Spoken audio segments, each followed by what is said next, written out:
So medyo karating lang natin bahay ngayon. Galing sa trabaho habang naisip ko na habang nagkaroon ako ng merienda ko, magbibideo muna ako kasi may nakausap ko kanina na galing sa Qatar. Ayun, tagal namin usapan, nakasabi ko sa trabaho na ganun niya rin ang nadat niya dito, nanibago talaga siya kasi akala niya maganda ng araw dito. Pero hindi naman sa lahat, di pare-pares kasi ang sinabi sa akin tungkol sa sahod niya. Ang sahod niya 19 per hour. Sabi niya medyo mali talaga. Sabi sa akin, sabi ko pares na naman ako tayo sahod dito. Ganun, dito na kato. Galing rin naman ako Qatar.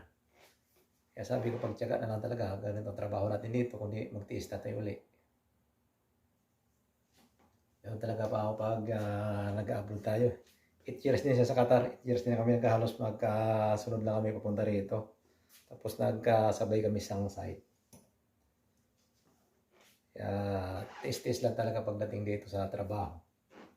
Yun, kinakausap ko siya, kwentuhan kami na struggle talaga sa una.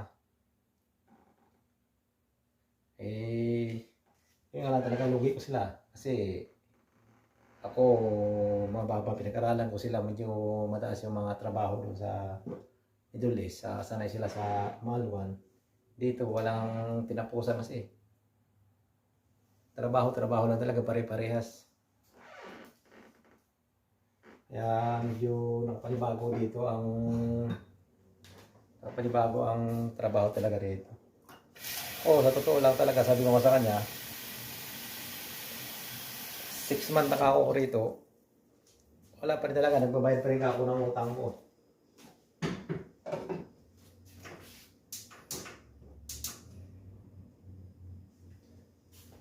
Sabi ko sa kanya, utang pa rin ako binabayaran ko sa 6 na buwan ko rito. Siyempre, medyo malaki kasi nabitawan kong pera papunta rito. Basta-basta makalis na wala, hindi ka magbibitaw ng malaking pera. Kasi ticket yun, napakamahal na talaga dati. Sabi ko nga sa kanya rin. Mabuti nga sa kanya, pagpunta niya rito, medyo mababa na yung ticket niya. Kaya maminus-minus siya. Patagal kwentuhan namin. Sabi ko, yun lang ako, medyo sa tiyempo, medyo iba ako yung panahon dito kaysa roon. Medyo nakapanibago rin. Ganda-ganda lang dito. Pag ganitong hindi na masyadong taglamig. Sabi sa akin, ako nagsisi ka ba ako? Hindi. Parang nagsisi na hindi rin sabi niya. Napakahirap talaga umahon, lalo na pag 19 lang yung sahod mo, 17, lalo ka dito sa lugar namin. Napakahirap, mahal ang bilihin dito. Kaya tipid talaga. Kaya nga akala ng pamilya ko sa amin, Canada na ako. Medyo maganda-ganda na yung sahod dito, hindi nagkakamali sila Kaya sabi ko lagi sa pamilya ko na konti lang talaga diferensya ng kinikita ko dito kaysa Qatar. Pero kung nagdo-double job ako sa Qatar, halos magkakakuha lang talaga sila. Dati sa Qatar, na linggo-linggo, nagpapadala lang ako sa misis ko dati nung nagdo-double job ako Tinanong ko kasi magkano ka pinapadala mo sa Pinas? Sabi niya, magkano lang ka. Minsan nga 30 lang din Mataas ng ka yun kasi kailangan magtipid rin dito. Lalo mabayaran mo internet dito. Masahe mo araw-araw. Ganun kasi. Mabuti lang nga dito, walang bakala kagaya sa atin na sa Qatar na mayroon pa siguro magastos. Napaka talaga, kunting test lang talaga dito. Tawanan kaming dalawa kasi yun nga, di ko naman sinabi ko parehas ang sahod namin. Siyempre 19 sa kanya, sabi ko parehas lang ako tayo kasi baguhan lang din ako rito. Ganun ang pangko sa kanya. Sabi ko, siguro pa ako, baka tatakas naman ako tayo pag abutan ng 1 taon dito, baka nagdagan naman kung ano kayo panakumpani.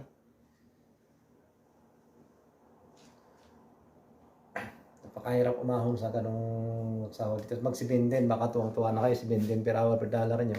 Nagkakamali kayo pag dito kayo sa busy nakapunta. Napakamahal dito. Kaya nga ako, sobrang tipid ko talaga sarili ko dito para may padalala ko maayos pamilya ko. Ayun ang pa ko sa kanya. Hindi ka ako magtipid dito, wala eh. Kawawa tayo dito.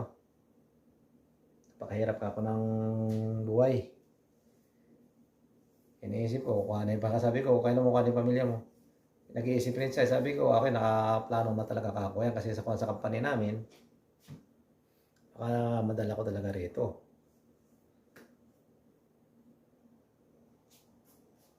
Yun talaga ang kahirapan sa buhay dito, yung susuungin mo lang talaga yung lamig. Parang lamig talaga dito. Ay yung pinakamainit yata nila dito eh, taglamig pa sa Qatar eh.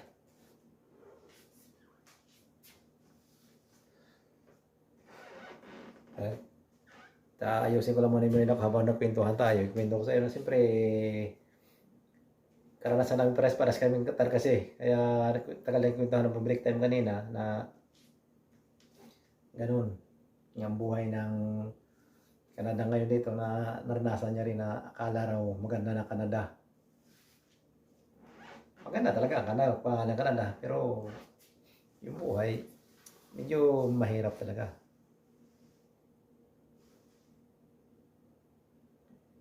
Umabsent ka lang isang araw dito eh, medyo mapapaisip ka na eh.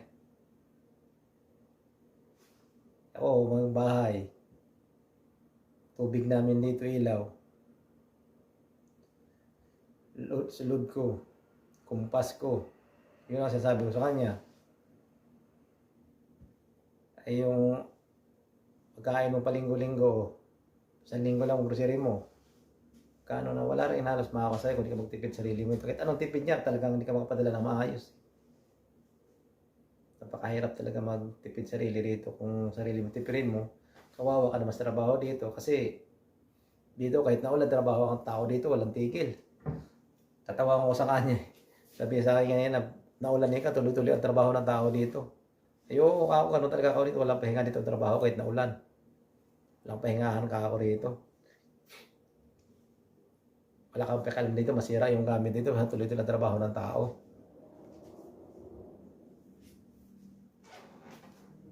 Kasi trabaho lang binabayaran.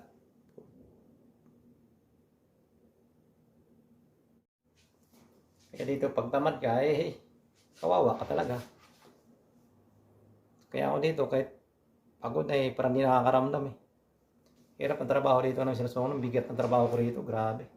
Hindi ko naranasan sa Qatar magbuhat ng ganung kabibigat, pero dito, sobra.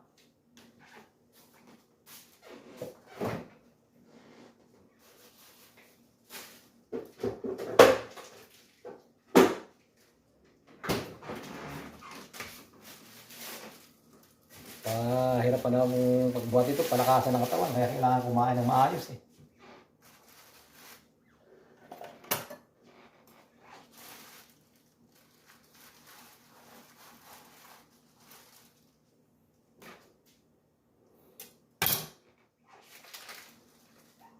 Nakakatawa rin yung panahon kasi sa damam din siya eh, mas damam sa Villaggio lang din siya eh, magkalapit lang kami pero hindi kami nakuha doon na nagkwentuhan lang din na mas trabaho niya. Natatawa lang rin ako sa kanya. Akala ko ako lang nahirapan eh. Siya din pala nahirapan din sa trabaho niya.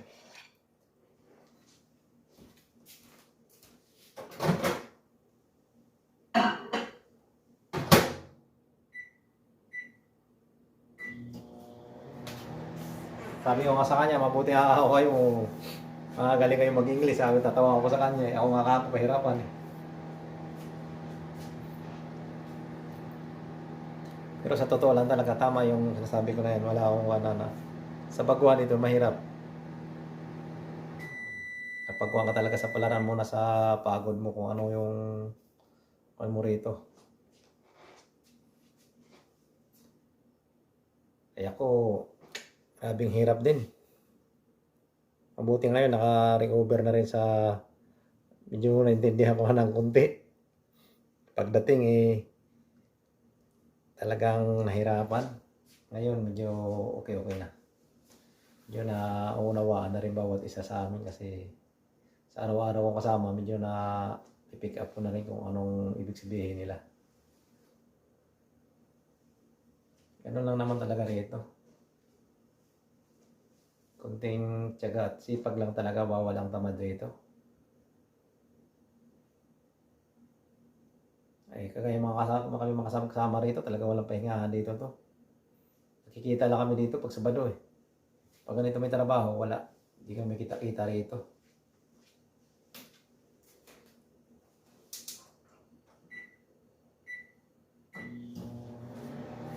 Hindi kami nakikita rito kasi may panggabi, may pang madaling araw. Kasi sa Macno trabaho isa, sa hotel yung isa. Dalawa kami sa kontraksyon.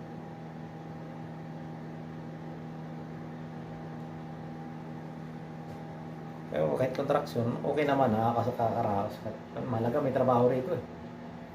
Yung mga kasabay ko nga doon, mga engineer eh. Pero kontraksyon mga trabaho. Sipin mo, galing sila Pinas engineer, dumating dito, pare-parehas lang mga trabaho namin. Kaya paswertihan dito. Hindi basta-basta na porkit dito ka na makapag-aral ka. Pero kung iba rin talaga nakapag-aral ka sa kanya, salita talaga na madali mo maintindihan, kagaya sa akin eh, experience lang. Yun lang ang ako sarili ko. Ay, yung kwan ko na yun, yung nakausap ko kanina, supervisor din yun sa kwan, sa Qatar, sa roping. Yun ang mga trabaho niya. Pero pagdating dito, pare-parehas talaga. Back to zero din eh. Kaya wala talaga magawa. Wala talaga trabaho. Kunting tiis at tiyaga para sa pamilya. Pero soon baka makasama ko rin pamilya ko dito. Tiyaga lang. Siyempre maghanap rin trabaho misis ko sa kanak. Medyo may edad na rin. Para makakatulong. Mahirap kung ako lang mag-isa sa bahay. Saan mo kuhanin yung kulang-kulang 2,000 sa bahay dito. Sa mukha ninyo, eh, kung wala katuwang dito, mahirap. Oh, sige na, mga kakao itim mo, merienda mo na.